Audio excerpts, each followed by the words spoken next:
Brigitte Lahaie, Sud Radio, le sexe au conseil.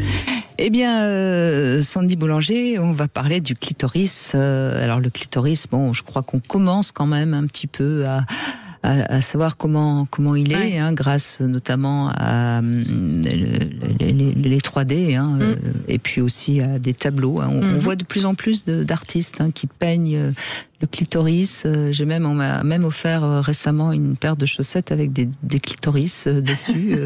J'ai trouvé ça sympathique parce que c'est vrai que il n'était jamais représenté pendant des millénaires. Il n'était jamais représenté. On voyait partout des pénis, mais pas de clitoris. Donc là, on commence quand même un petit peu à le voir et ça me paraît très bien.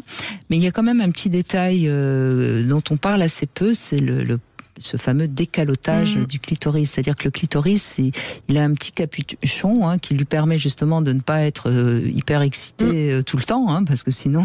ça serait pénible. Ça serait difficile, oui. Et c'est vrai que pour avoir du plaisir et pour arriver à la jouissance et à l'orgasme, c'est mieux de ne pas oublier qu'il faut un petit peu l'étirer pour décaloter le clitoris. En fait, on pourrait comparer avec le gland d'un homme non circoncis, tout simplement. Et d'ailleurs, ça correspond au gland, le clitoris. Exactement. En joue.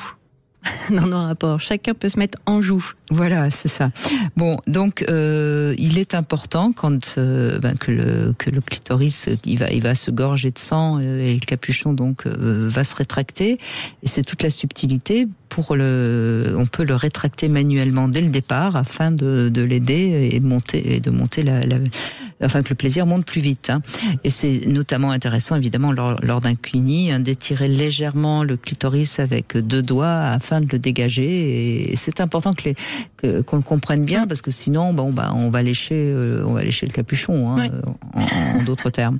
Voilà, donc c'est une petite technique subtile mais très efficace. Et là, il s'agit évidemment d'être délicat parce qu'il n'est pas question non plus de tirer trop fort parce qu'on pourrait provoquer un petit déchirement.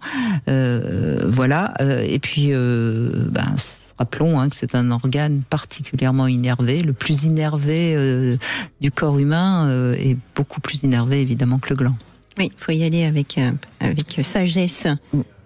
Avec douceur et précision. Voilà les 2 mots qui sont tout à fait indiqués. Ben oui, parce que du coup, en début de rapport où on est moins excité, là, on peut y aller peut-être un peu plus fermement, mais effectivement, quand on est dans un rapport un peu plus long et qu'il y a matière érectile et qu'il est légèrement plus décaloté, là, il faut y aller effectivement plus doucement. Donc, il faut connaître. Voilà, et c'est important aussi que les femmes apprennent à bien comprendre quelles sont les sensations les plus agréables pour elles, et puis qu'elles puissent les communiquer évidemment à leur partenaire. Oui, puis chacune a son clitoris en fait. Absolument, et chacune fonctionne différemment. Il y en a qui aiment qu'on leur tire les petites lèvres, d'autres qui aiment qu'on mette un doigt dans le vagin ou dans l'anus. Enfin, tout ça se découvre et ça se décline. Absolument.